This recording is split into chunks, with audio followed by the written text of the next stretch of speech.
I felt like my heart was going to beat right out of my chest.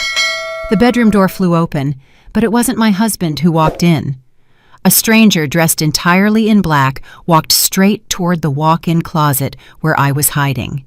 He locked a freezing gaze on me and whispered, "Choose. Scream right now and die slowly at the hands of your husband, or shut up and join my game to destroy him." I never imagined my wedding night would end like this. Ironic, isn't it? Right now, I invite you to type in the comments which city you're watching this video from, leave a like, and subscribe so the channel can keep growing and I can keep bringing you even more intense stories.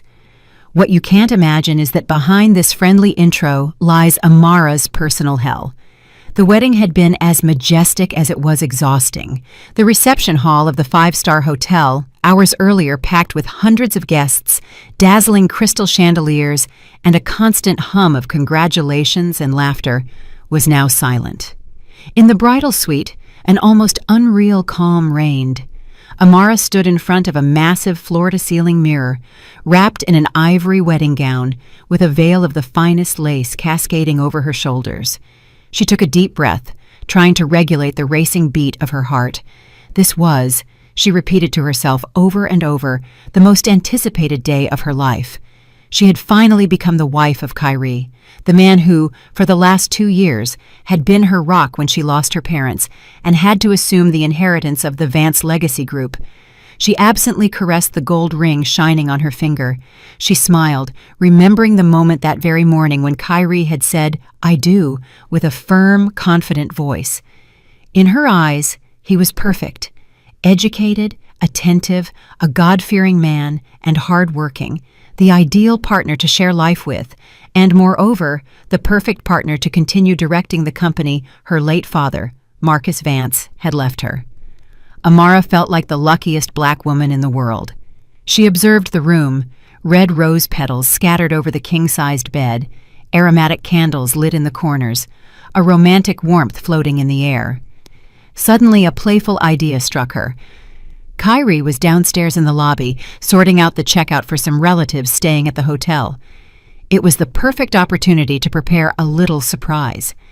She didn't want to wait for him sitting on the bed like any ordinary bride. She wanted to see him look for her, bewildered. Stifling a giggle, she gathered up the heavy fabric of her dress and tiptoed to the grand built-in closet in the corner. It was a spacious dressing room, big enough for her to hide behind the row of bespoke suits and gowns. Carefully, she slipped between the coats, crouched down a bit, and pulled the doors shut, leaving just a sliver to peek through. Her heart was beating fast, not out of fear, but from the thrill of imagining Kyrie's face when he didn't find her.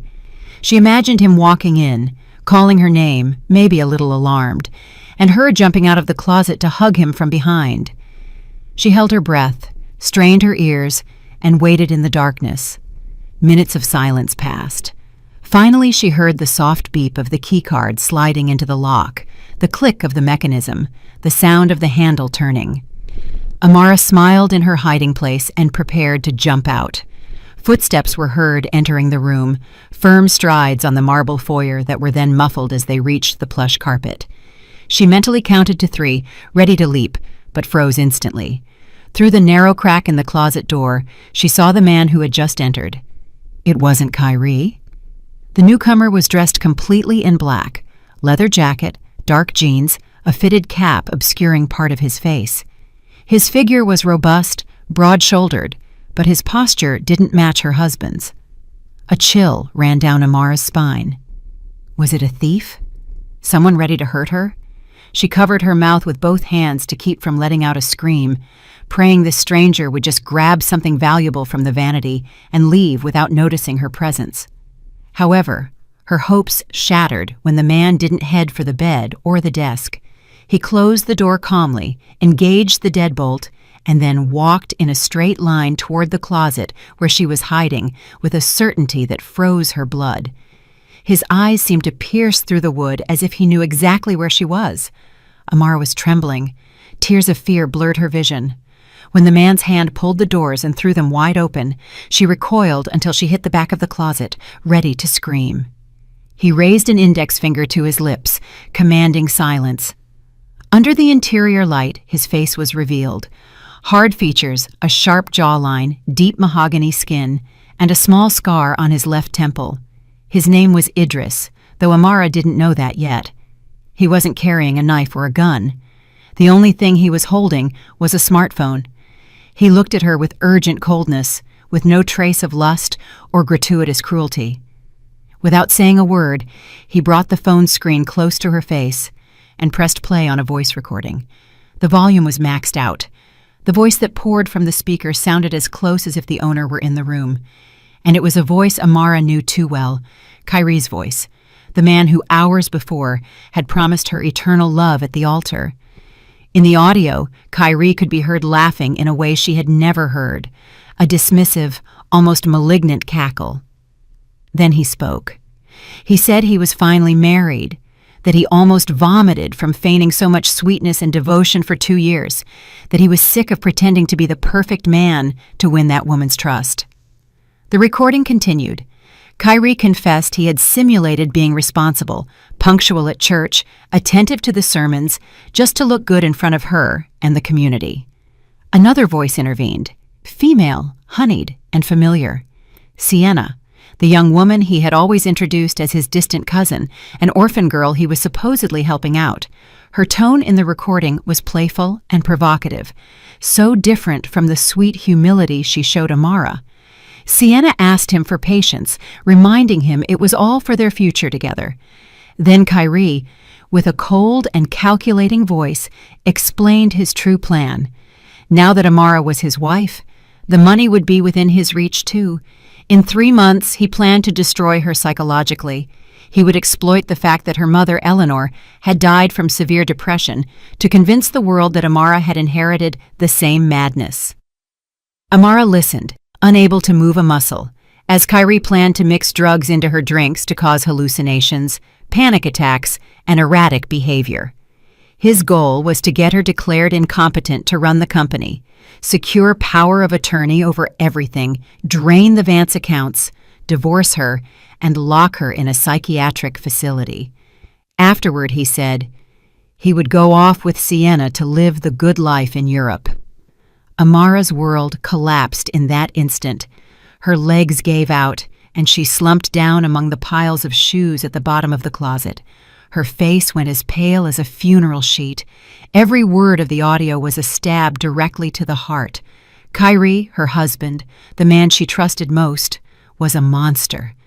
Sienna, whom she had treated like a sister, was his lover and accomplice. Nothing had been a coincidence. It was all a meticulous plan to destroy her. Idris stopped the audio just as the cruel laughter of the couple started up again. He put the phone in his pocket and looked down at Amara, who was sobbing soundlessly, shaken by anguish. He crouched down to be at her level without touching her, respecting the distance, but with a firm gaze.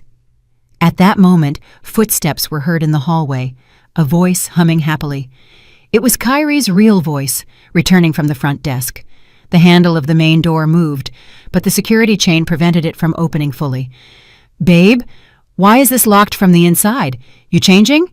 Kyrie asked from the other side with that sweet tone that used to make Amara's heart flutter and now sounded like the hiss of a snake.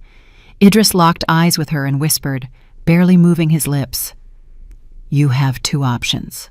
First, scream now, cause a scene, and confront him right this second. But without physical proof ready, and with your nerves shot, he's going to flip it on you. He'll say the recording is fake, that you're hysterical from the stress of the wedding. His plan to make you look crazy starts tonight, and it will kill you slowly."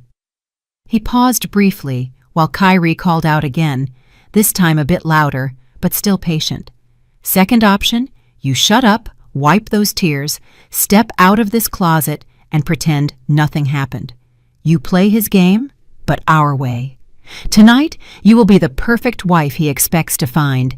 You let him believe he's won the game while I help you prepare the counterattack.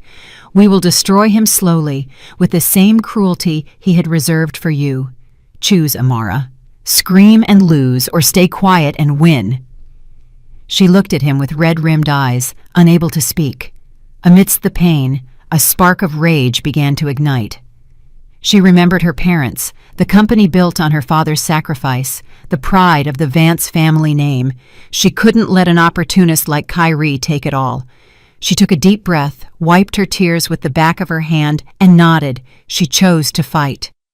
Amara gathered her strength. Idris nodded toward the bathroom door, signaling her to wash her face to hide the crying. Silently, he slipped toward the balcony door, hidden behind the heavy drapes. Before disappearing, he gave her one last look. "Be strong," his eyes said. Amara went into the bathroom, turned the faucet on full blast to cover any noise, and splashed her face over and over with cold water. The shock helped her regain some control. She looked in the mirror, a fragile young woman with red eyes. She grabbed some makeup from her travel bag, blended away the trails of tears, and breathed deep. "I can do this for Mama. For Daddy. I'll be the best actress tonight," she promised herself. When the water stopped running, she went back to the bedroom, crossed the room, and approached the door. With a hand that was still trembling, she removed the chain and opened it. Kyrie was standing there, grinning from ear to ear, still impeccable in his tuxedo. To anyone else, he was still the image of the perfect son-in-law. "Sorry, baby, I was in the bathroom. Didn't hear you knocking," she said, forcing a tired voice rather than one broken by weeping. Kyrie walked in, closed the door behind him, and hugged her enthusiastically. "Ah, makes sense. I thought you fell asleep on me, girl. And don't lock me out again, all right? We're husband and wife now," he joked with a chuckle. The scent of his expensive cologne, which used to seem intoxicating, now made her stomach turn. The embrace in which she used to feel safe now suffocated her like an iron shackle. Amara let him wrap his arms around her, but her own hung limp. She couldn't hug him back. Kyrie, self-absorbed, didn't notice her stiffness. "You shivering? You cold?" he asked, brushing her cheek with his hand. The contact made her skin crawl with revulsion. "The AC is just really high, that's all," she lied, putting on a weak smile. She took a step back with the excuse of getting water. Kyrie nodded understandingly. "Sit down on the sofa for a sec. I'm gonna get changed. I can't take this suit anymore. I've been hot since this morning," he said, heading for the closet where his wife had been hiding just moments before. Amara's heart raced again, seeing him open the doors, but there was no trace of Idris inside. She glanced at the balcony. The curtain moved slightly near a crack in the glass door, a sign that Idris had escaped that way. While Kyrie took off his jacket with his back turned, Amara sat on the sofa, feigning indifference. Her gaze slid involuntarily toward the nightstand. There, face up, Kyrie's phone screen lit up. A new text had come in. She looked at Kyrie. He was still facing away, digging for a more comfortable shirt. Amara leaned in a bit to read the notification. She felt time stop. On the screen, the contact name clearly read, Sienna Cousin, but the message was anything but familial. "Good luck with your performance tonight, baby. Don't forget your vitamins to keep your stamina up. You got hard work to do. Love you." The words, baby, work, and the red heart emoji were like a hammer blow. It was the visual confirmation that nailed down what she'd heard in the recording. There was no room for doubt. Her marriage was a farce. Kyrie's tears asking for her hand in front of her mother's grave, theater. Amara gripped the fabric of her dress so hard her knuckles turned white. She felt the rage boiling, but she remembered Idris's warning, stay quiet and win. When Kyrie turned around, now changing into a t-shirt, he saw her near the phone and frowned. "Something wrong, babe? Someone call?" he asked, walking over to grab the phone. She looked up with her best innocent expression. "No, it just lit up for a second. Guess it was the family group chat," she replied calmly. Kyrie checked the screen. Amara saw his lips curve into a barely there, secretive smirk as he read Sienna's message before locking the screen and shoving the phone in his pocket. "Yeah, you know how my cousins are. Blowing up the phone with congratulations all day," he improvised, sitting next to her and putting his arm around her shoulders. The night became eternal. Amara had to endure Kyrie's sweet words about their honeymoon, his plans for the future, his promises of unconditional love. Every "I love you" sounded hollow and repulsive. She excused herself, saying her cycle had started and she was exhausted from the long day, avoiding the intimacy he wanted. Kyrie seemed a little disappointed, but kept playing his role of the understanding husband. "Don't worry, my queen. We have a whole lifetime to be together. Get some rest," he murmured, kissing her forehead. When he finally fell asleep, snoring softly, Amara lay awake staring at the ceiling, eyes wide open. She turned her back to Kyrie, and the tears began to flow again in silence. In the gloom, she felt between the sofa cushions. Before leaving, she had seen Idris slide something there. Her fingers touched a small, rigid card. It was a black business card, sober, with silver lettering. Idris Bishop, private investigator, and a phone number. No logo, no company name. At dawn, while Kyrie hummed in the shower, Amara locked herself discreetly in the walk-in closet, took out the card, and looked at it. Her eyes in the mirror no longer looked like those of a pampered girl. They had acquired a new hardness. The naive girl had died the night before, murdered by betrayal. What remained was a woman ready to fight. With trembling but determined hands, she took her own phone, dialed the number on the card, and texted, "It's Amara. Teach me how to destroy them. I want them to suffer more than I thought possible." She hit send, then deleted the conversation. She walked out of the closet with her head held high. The war had just begun. A week passed since that night had turned her honeymoon into hell.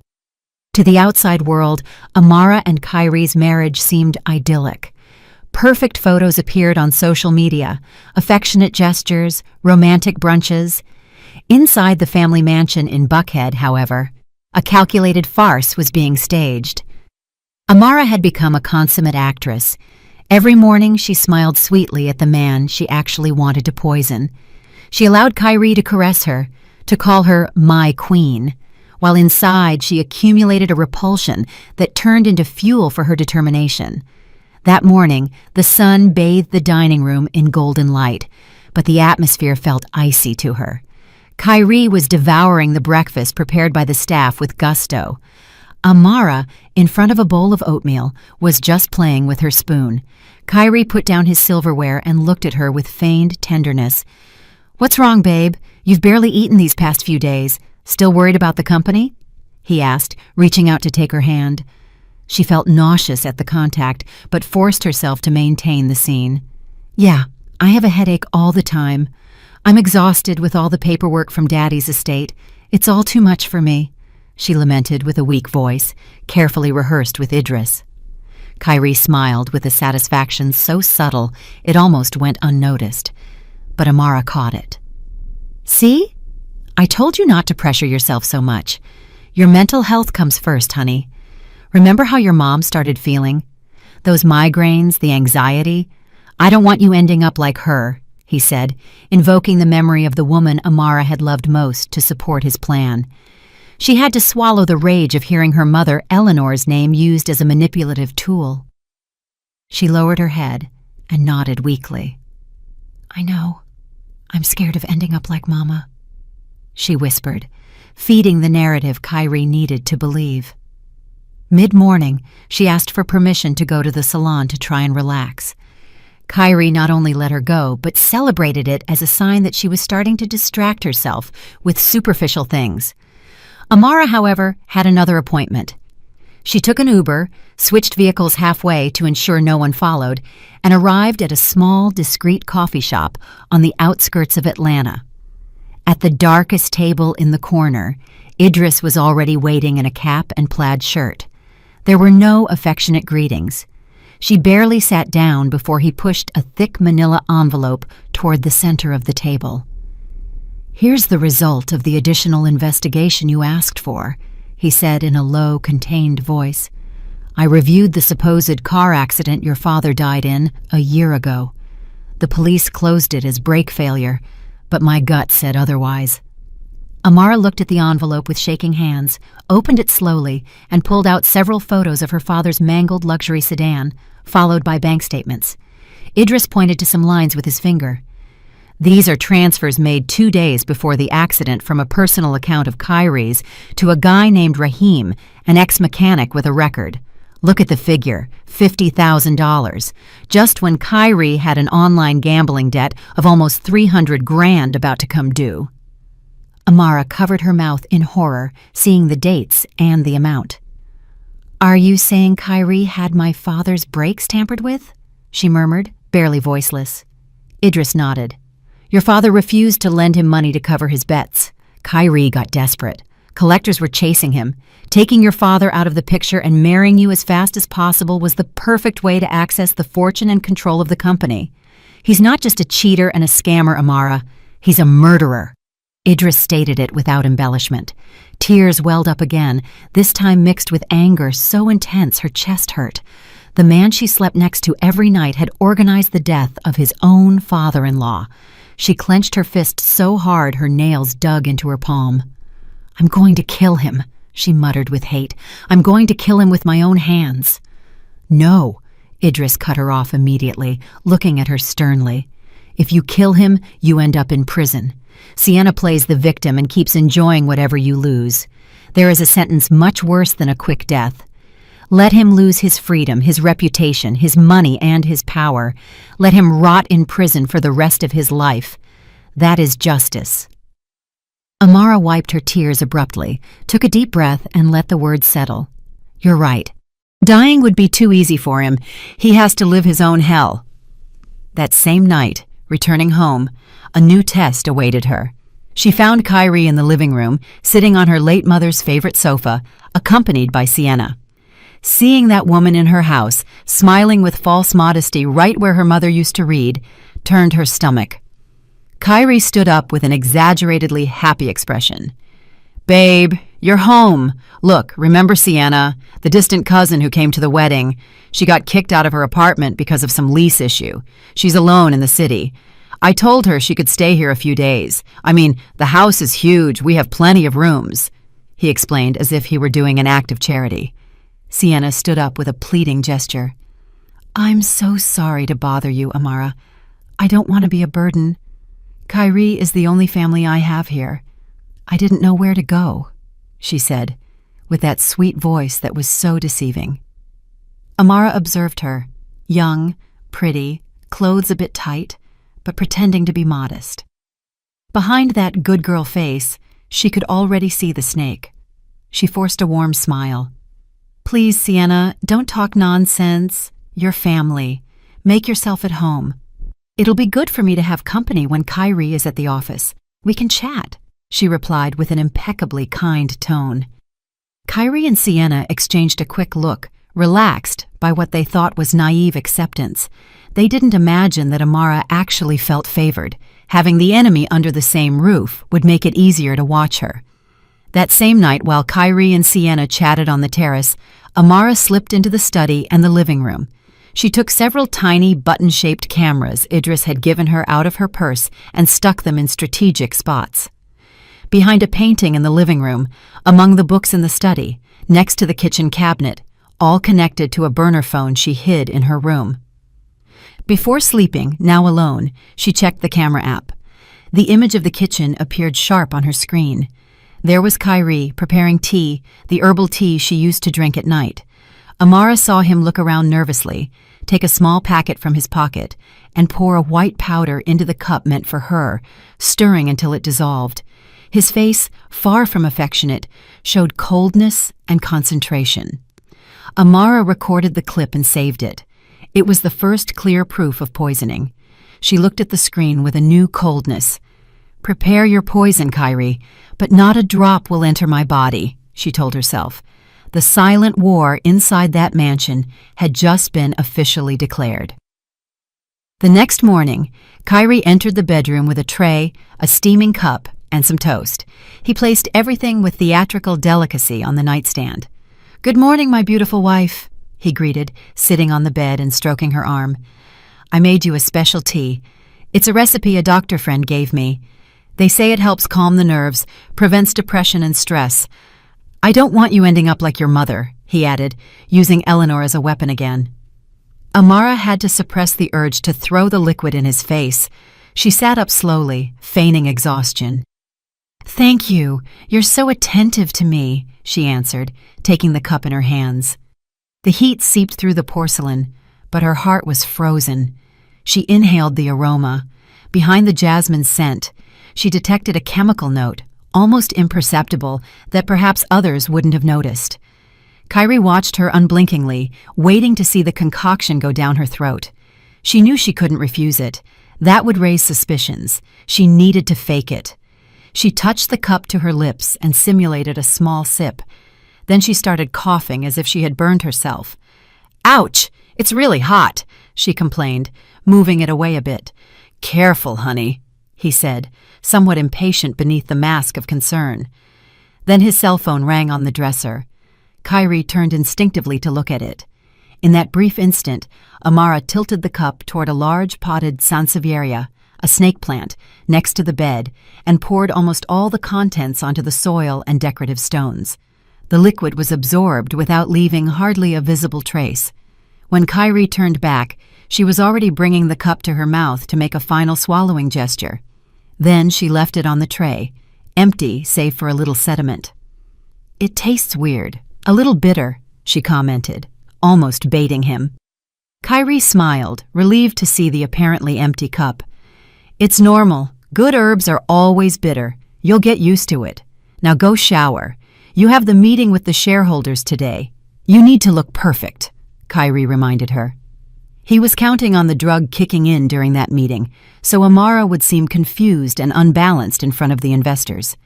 She decided to give him exactly the show he expected, but under her control. From that day on, she began carefully constructing the image of a woman losing control. In front of Sienna, she pretended to forget where she left things, called her by the housekeeper's name, and apologized with a confused look. 3 days later, during dinner, she purposely knocked her plate to the floor and screamed in terror, claiming she saw a black shadow in the corner of the dining room. The broken plates, the scream, her tears, it all looked like a breakdown.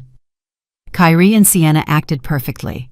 They pretended to worry, consoled her, took her to bed, but when she turned her back, they exchanged satisfied smiles.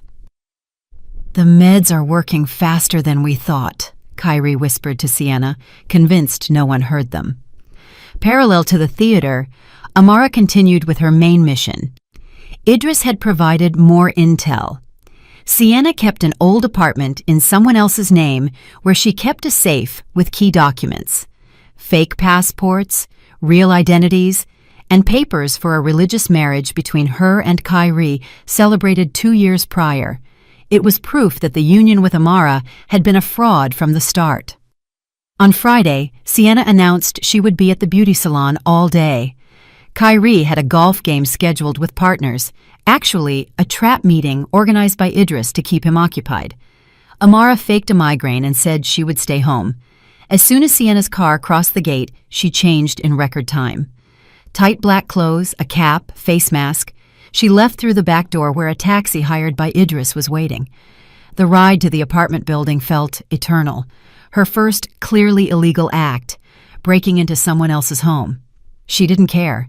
For justice, she was willing to cross lines. Thanks to a copy of the key fob Idris had obtained, she entered the building without issues. Sienna's apartment was on the 15th floor, silent and dusty. She opened the lock stealthily, turned on a small flashlight, and went straight to the bedroom, following the precise instructions Idris had given her. Behind a built-in closet, among old clothes, she found the metal safe. She took out a small electronic device, a code cracker, and placed it over the keypad. The numbers on the device's screen started flashing, testing combinations. 1 minute, 2. Cold sweat ran down her forehead. Come on," she whispered to herself. Finally, a green light lit up, and the door clicked open. Inside were stacks of cash, jewelry, and most importantly, a clear folder with documents. Amara opened it. Passports with Kyrie's photo, but the name Trayvon, a fake ID, and a religious marriage certificate between Kyrie and Sienna dated 2 years ago, long before he knelt before Amara. This was pure dynamite. It proved the wedding with Amara was done in bad faith. She took photos of everything with her phone and put the originals in her backpack. She was just getting ready to leave when she heard the beep of the front door opening. Someone had swiped a key card. Her heart froze. It was Sienna. She heard her cursing on the phone, complaining that the salon was closed for renovations and telling Kyrie she was stopping by her old place to grab some clothes. The footsteps were approaching the bedroom. There was no exit through the window. It was sealed, and the height was deadly. The only option was the closet. Amara closed the safe, left everything apparently in order, and got into the other compartment of the closet, hiding behind a pile of coats. She closed the doors almost all the way, leaving a minimal crack. Fear enveloped her. It was déjà vu of her wedding night, only now if Sienna found her, she would probably try to kill her. Sienna entered the room, still talking on the phone. "Yeah, Kyrie, I'm in the room. I'm grabbing my red leather jacket. I think I left it here," she was saying. Amara held her breath. She saw her silhouette moving through the crack. She approached the closet. "Let's see where I put that jacket," she muttered, grabbing the doorknob. Amara closed her eyes and gripped the pepper spray in her pocket. She was ready to attack. The door was opening. Just then, a deafening siren resonated through the entire building. The fire alarm started blaring at full volume, followed by a recording asking to evacuate via the emergency stairs due to smoke on the 15th floor. There was no real smoke. It was Idris who had remotely hacked the building's security system. Sienna jumped, let go of the closet handle, and backed away, covering her ears. "No way, not right now," she groaned, grabbing her purse and running out without remembering the jacket. Amara heard the front door close and the rush of neighbors in the hallway. She waited a few seconds, then stepped out of the closet, shaking like a leaf. She wasted no time, grabbed her backpack with the documents, and went down the fire escape, blending in with the crowd of scared residents. No one paid attention to a woman in a mask in the middle of the chaos. Stepping out onto the street through a side door, she saw a black sedan with the engine running. She got in and dropped the backpack on the seat. Idris opened it, quickly reviewed the contents, and smiled with satisfaction. Fake passports, secret marriage, real identity. This is a nuclear weapon. We could put them in jail whenever we want. But according to your plan, first, we leave them bankrupt, he said. Amara nodded, with a burning look in her eyes. She didn't just want jail. She wanted to destroy their greed and arrogance, to strip them of everything for which they had betrayed and murdered. In the following days, the financial counterattack began. As the legitimate heiress, she had access to accounts Kyrie didn't even know about. Guided by her father's old financial advisor, a loyal man, Amara began discreetly moving liquid assets, cash, deposits, bonds, via small spaced-out transfers to secure offshore accounts not publicly linked to her, so as not to trigger alarms Kyrie controlled. To trap Kyrie, they leveraged his greed. Amara knew he was desperate to scrape together money for his gambling debts and maintain his luxury life with Sienna. Idris organized, using intermediaries, a supposed real estate investment opportunity in Phantom Land in a protected zone. They prepared elegant brochures, presentations, promising returns of up to triple in 6 months. Kyrie took the bait instantly. One night, he came home exultant with a folder in his hand. "Look at this, babe. We got a golden proposal, a luxury project, massive returns. I just need your signature as president to release the initial capital from the company reserves. It's an incredible opportunity to grow your father's legacy," he told her. Amara, brushing her hair in front of the mirror with an absent expression, feigned doubt. She took the pen he offered. "Are you sure it's that good?" she asked, trembling just enough to seem fragile. "Of course, I already checked everything. You trust me, right?" he insisted hurriedly. She planted her signature, slightly modifying the stroke from her usual one so she could claim duress or forgery later. Kyrie didn't notice the detail. He was only thinking about the millions of dollars he imagined falling into his account. He didn't know the money would disappear into the hands of Idris's team, leaving behind a hole that would point to him as responsible. The next step was to undermine the alliance between Kyrie and Sienna. Amara knew a relationship built on malice didn't handle distrust well. She began sowing doubts carefully. One afternoon, while Sienna was painting her nails in the living room, Amara sat next to her with a distracted gesture. She seemed absorbed in her own thoughts. "Sienna," she whispered. "Yeah, Amara," she replied without looking up much. Last night, Kyrie was talking in his sleep again. Lately, he does it a lot, but yesterday was weird. He muttered something like, "When we get the money, I'll have to get rid of Sienna. She knows too much. She's dangerous. Better to marry Keisha, she'll be easier to handle." "Do you know a Keisha?" she asked, feigning naivety. The nail polish almost fell from Sienna's fingers. Keisha was the name of an ex-girlfriend of Kyrie's, a thorn in her side for a long time. Sienna let out a forced laugh. "Oh, you surely heard wrong. Kyrie sleeps like a log. Must have been a weird dream of yours," she retorted. Amara shook her head gently. "I heard it crystal clear. But anyway, maybe it was just a delusion. Sometimes my head plays tricks on me," she added, standing up. She left Sienna biting her lip, her mind tied in knots. The seed of paranoia was already planted. That night, the hidden cameras captured a loud argument in the guest room where Sienna was staying. She accused Kyrie of wanting to abandon her, of having another woman, of threatening to get rid of her when he got the money. Kyrie, ignorant of the source of the suspicion, got furious and insulted her for being paranoid. The fight ended with a door slam. Amara, from her bed, watched the scene on her phone with a cold smile. Watching her enemies fight each other was a bonus advantage. The strategy of simulating insanity reached its critical point when Kyrie decided to accelerate his plan. Overwhelmed by financial pressure, his fights with Sienna, and the gap in the accounting, he couldn't wait 3 months anymore. He needed to obtain legal guardianship of Amara immediately. One morning, he provoked a scene. He purposely broke a crystal vase beloved by Amara's mother and accused her of throwing it in a fit of rage. She, prepared, threw herself to the floor, feigning a nervous collapse, crying, screaming her mother's name, backing into a corner. The household staff looked horrified at the scene. Kyrie seized the occasion to call his lawyer and a corrupt psychiatrist he had already paid off, Dr. Hightower. "Doctor, my wife is worse. She's having violent episodes. She's a danger to herself and others.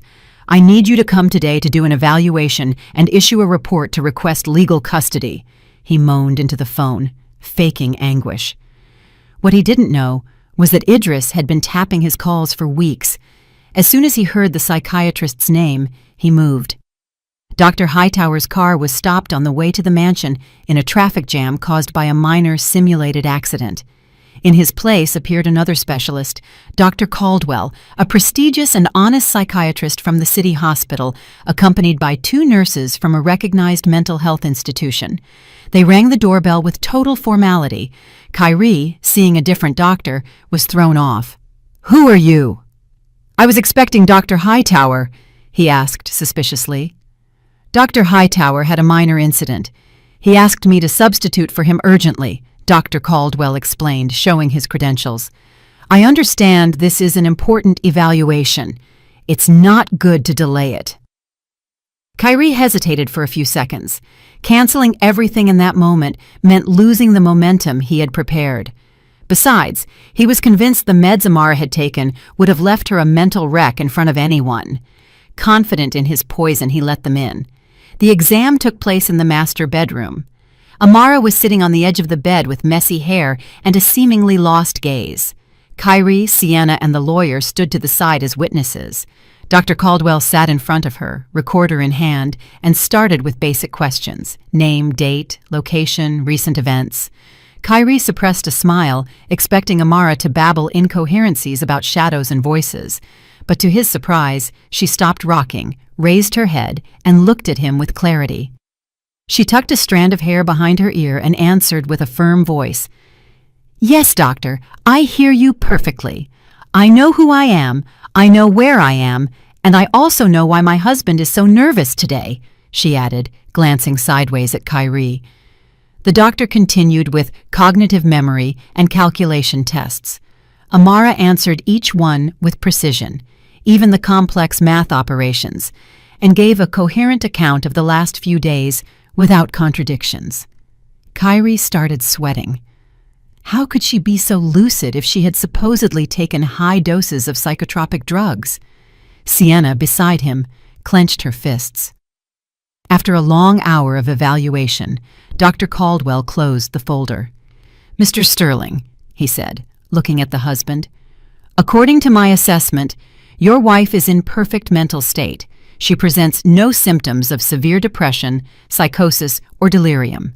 Her judgment and memory are intact. I will issue a report declaring her fully competent to manage her affairs. I see no medical basis whatsoever for a guardianship request," he concluded. "That's impossible! She's been medicating!" escaped Kyrie's mouth before he could bite his tongue. "Medicating with what exactly?" asked the doctor, frowning. "With relaxing herbal infusions," Kyrie rectified clumsily. When the doctor and lawyer retired, leaving the couple alone for a few moments, Kyrie was livid. Amara stood up slowly, smoothed her blouse, and walked toward him with cat-like steps. She leaned into his ear and spoke in a frozen whisper. "Your tea tasted a little bitter, Kyrie. That's why, since day one, I've been pouring it into the soil of that snake plant in the corner and refilling the cup with regular tea. The only thing poisoned by your pills has been the plant, not me," she murmured. Kyrie's face fell apart. He looked like he was seeing a ghost. Amara smiled, a smile that was no longer sweet, but lethal. "I've been acting this whole time, and you've been the easiest audience to fool. Enjoy the beginning of your ruin," she added, turning around. While she walked out, patrol cars were starting to approach the entrance. Idris had tipped off the police about the fake real estate fraud. The trap Kyrie had set to drive her crazy was starting to close in on him. The culmination of everything arrived at the Vance Legacy Group Anniversary Gala, held in the grand ballroom of a luxury hotel downtown. Thousands of crystal lights illuminated a space decorated with white roses and blue ribbons. Politicians, top executives, journalists, and major investors filled the room. At the entrance, Amara, in a deep blue gown and a discreet satin veil matching it, welcomed guests with an enigmatic smile. Beside her was Kyrie, in a new black tuxedo, his face shiny before the cameras, but his back soaked in cold sweat. Since Dr. Caldwell's visit, he had been walking on glass. He didn't know exactly what Amara knew or when she was going to explode. She hadn't kicked him out of the house, hadn't denounced him immediately. She forced him to keep playing the role of CEO, to be present that night to keep up appearances. On the other side of the room, Sienna drank nervously in a red dress that was too flashy for protocol. She felt watched from all sides. Rumors about her presence in the mansion were already circulating. The ceremony began with the usual speeches and a corporate video. Then, Amara went up to the stage. The murmur died down. She took the microphone and spoke with a clear voice. "Good evening. Thank you for joining us on such an important day for the company my father founded on the basis of honesty and hard work. Tonight, we aren't just celebrating an anniversary. It's also a night to speak the truth. When termites enter a house, you don't see them at first, but little by little they destroy the beams. Today, I want you to meet the most ambitious person this corporation has had, someone who could propel it or sink it. My husband, Kyrie," she announced. The attendees applauded politely. Kyrie, believing it was a public recognition, went up to the stage with a tense smile. He took the mic and started a speech about future vision, global markets, and his father-in-law's legacy. He didn't get to finish the sentence. Suddenly the lights went out and the room was left in darkness, save for the beam of the giant projector behind them. On the screen, no charts or institutional videos appeared, but a recording, the living room of their house captured by one of the hidden cameras. Kyrie and Sienna appeared sitting on the sofa with a bottle of expensive wine, laughing their heads off. Kyrie's voice boomed through the speakers. He could be heard saying how easy it had been to fool Amara, that she was just as weak as her mother, that simply upping the dose of pills would be enough to end her up in a psych ward. Sienna was heard asking what they would do if she suspected, and Kyrie answering that they could always arrange one more accident. The attendees were petrified. Gasps of disbelief came from all sides. Journalists instantly focused on the screen and then on Kyrie's face, illuminated intermittently by the video. It didn't stop there. The video changed to images of documents, the fake passports under the name Trayvon, his true alias, with Kyrie's photo, bank statements showing the diversion of company money, the religious marriage contract with Sienna. It was a public X-ray of his crimes. Kyrie stumbled back, dropping the microphone. He looked at Amara standing to the side of the stage without a single smile, with the cold face of an executioner. "It's all a montage! Deep fakes!" he screamed without a mic, with a high and desperate voice that got lost among the indignant murmurs. He tried to flee, pushing photographers and cameramen, launching himself toward a side exit. But at the emergency door, Idris was waiting for him, leaning calmly against the wall. "Where are you going, Trayvon? The party's just getting started," he quipped.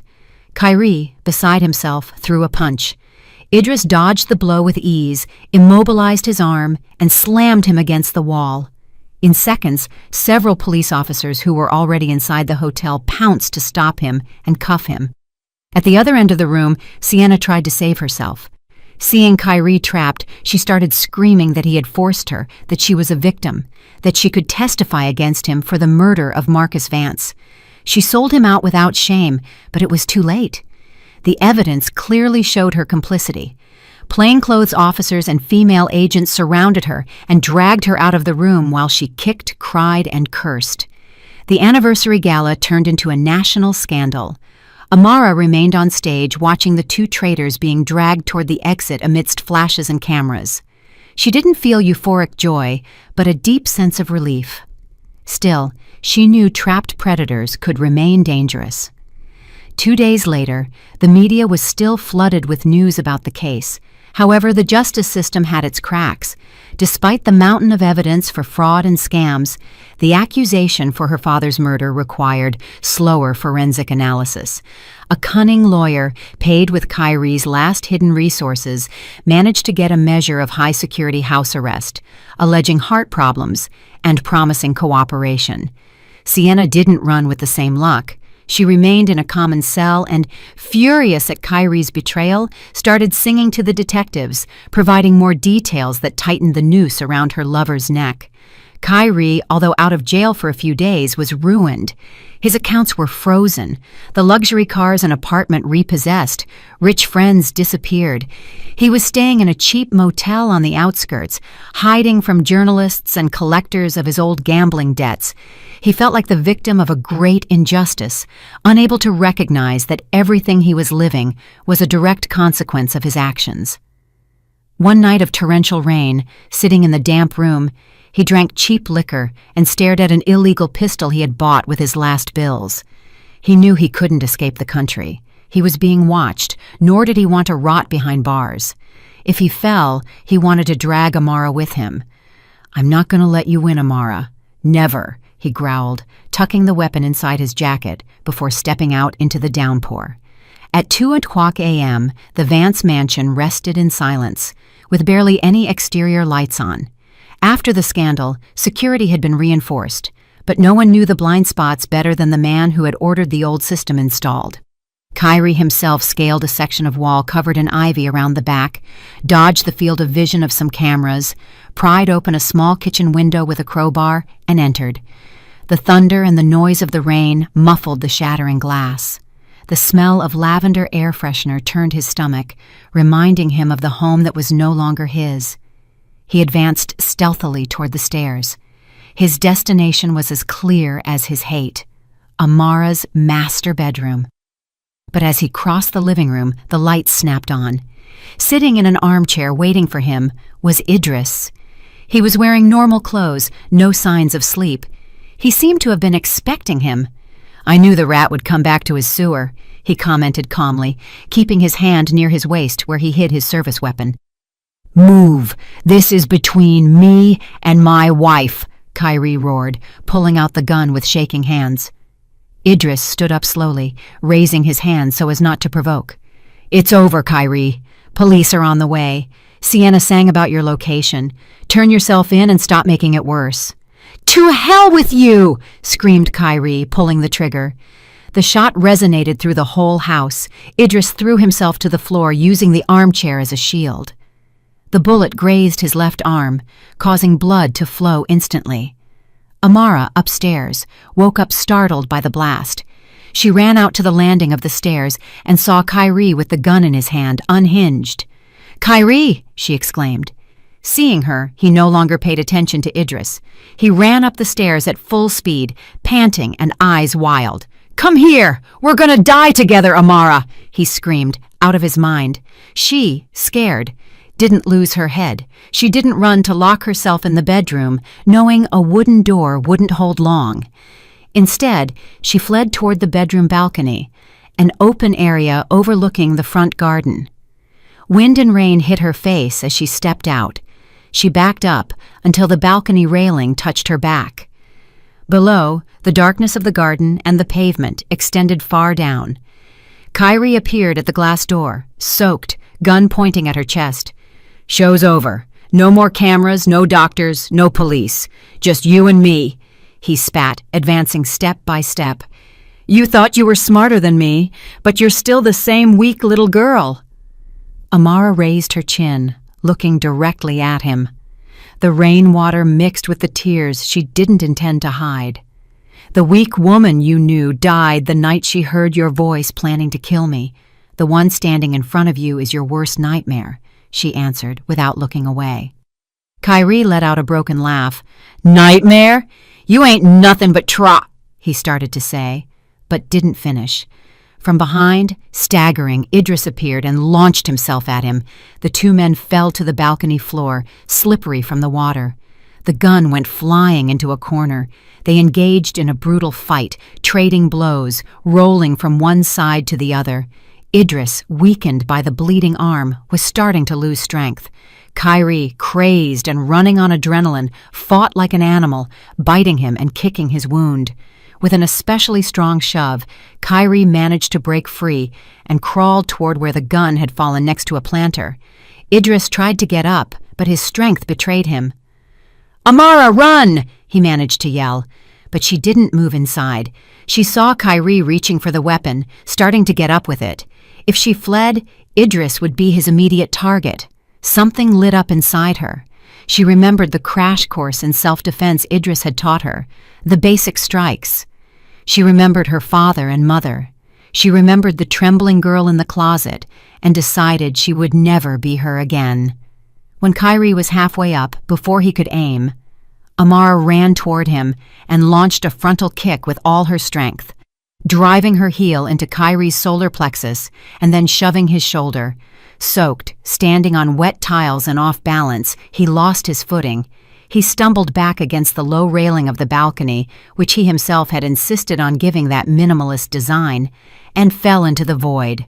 "Amara!" he screamed with a howl as his body plummeted. A dry, brutal noise was heard when he impacted first against the roof of Idris's car, parked right below, and then rolled to crash against the cobblestone ground.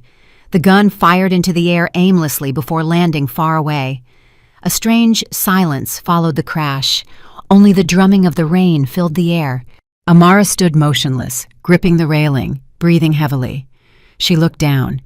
Kyrie's body lay in an unnatural posture on the cobblestones, barely moving. He wasn't dead.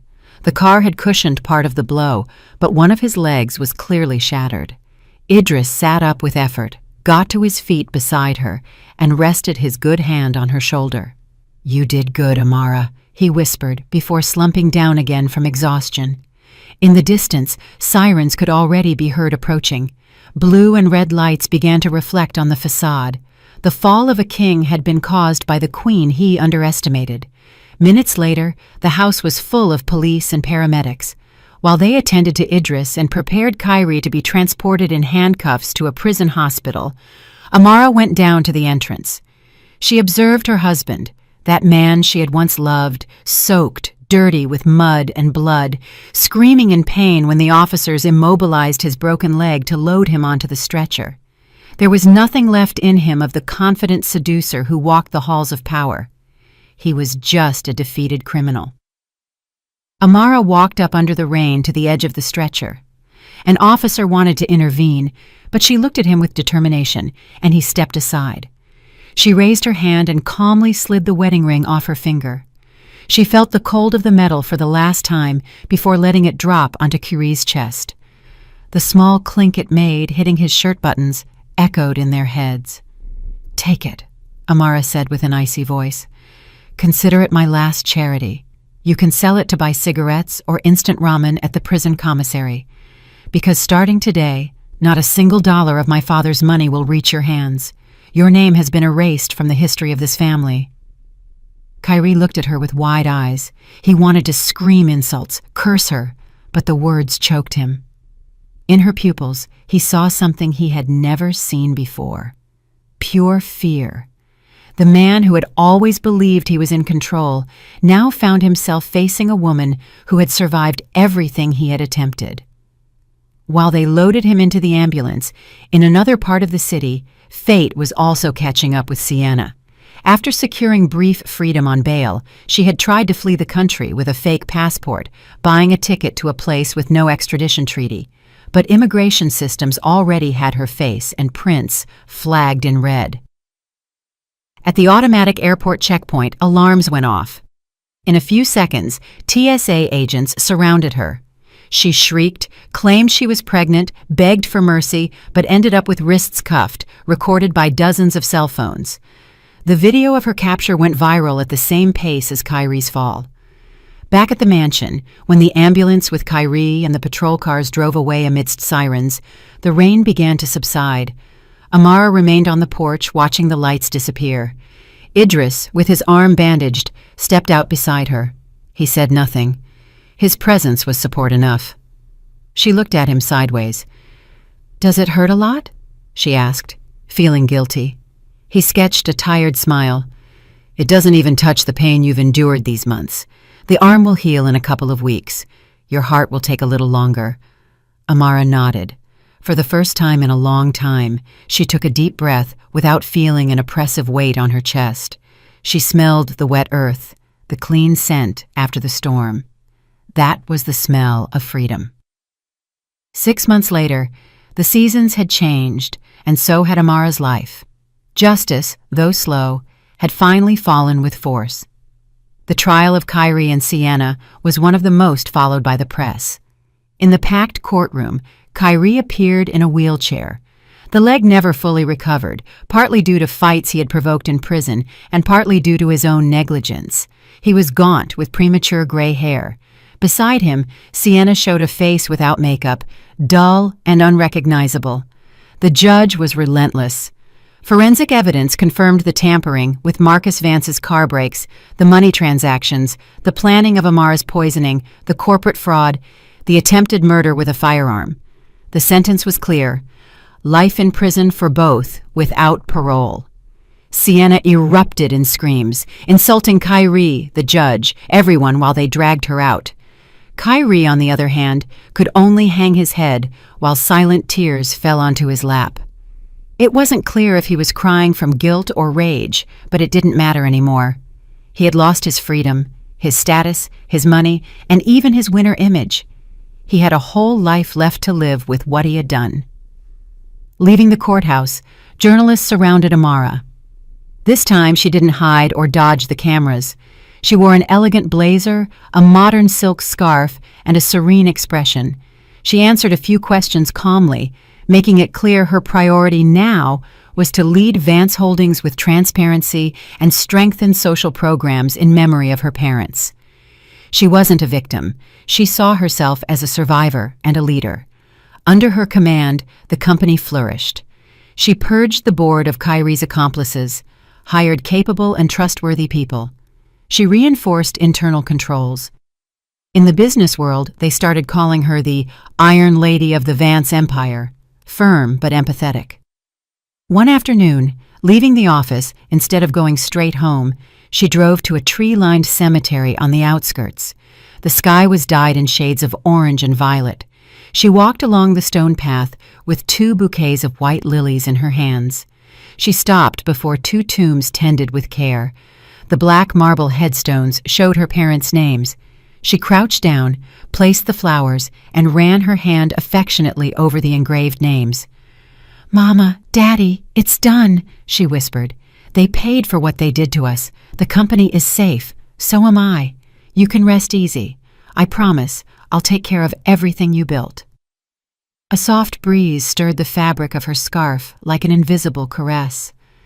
Amara closed her eyes and let the peace of that moment envelop her. "They'd be very proud of you," said a familiar voice behind her.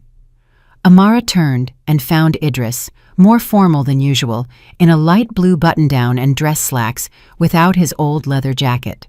The scar on his arm was barely noticeable under the sleeve. "Have you been here long?" she asked, standing up. "Just got here. I brought this," he replied, holding up a clear plastic folder. "It's the case closure report.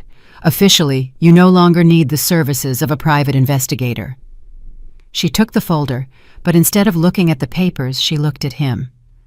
"So, this is goodbye. Our professional contract is over." "No," he said with a half-smile. Idris hesitated for an instant, something unusual for him. A bond had formed between them that went beyond work. He scratched the back of his neck, nervous. "Technically, yes, but I hear Vance Holdings is looking for a new head of security they can trust. And coincidentally, I'm thinking of stopping living in the shadows. I feel like a more stable job," he explained. Amara let out a clean, light laugh. "What a coincidence! Although the position has demanding requirements," she joked. "The head of security has to be available almost 24 hours and maybe endure a work dinner with me some weekend."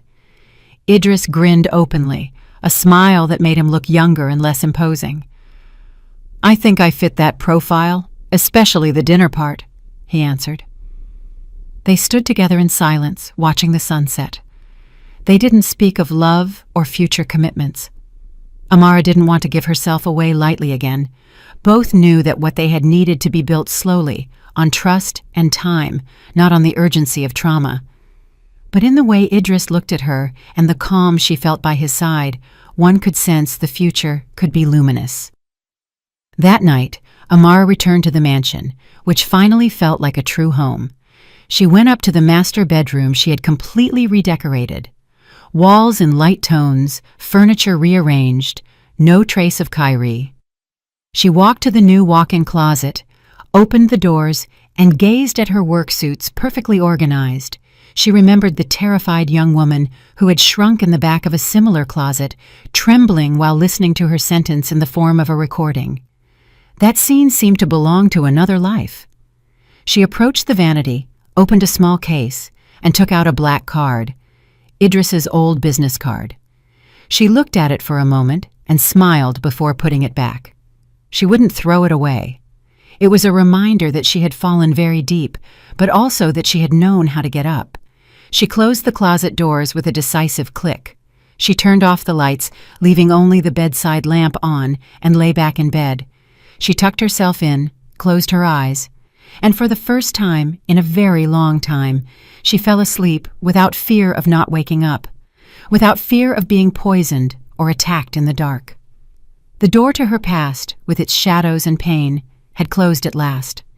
On the other side, a new life was just beginning. If you've made it this far, you already know the price Amara had to pay for betrayal. Now, I invite you to subscribe, leave a like, and tell me in the comments what you would have done in her place. That way, I'll know you want more dark stories like this one, and the next one might be waiting for you sooner than you imagine.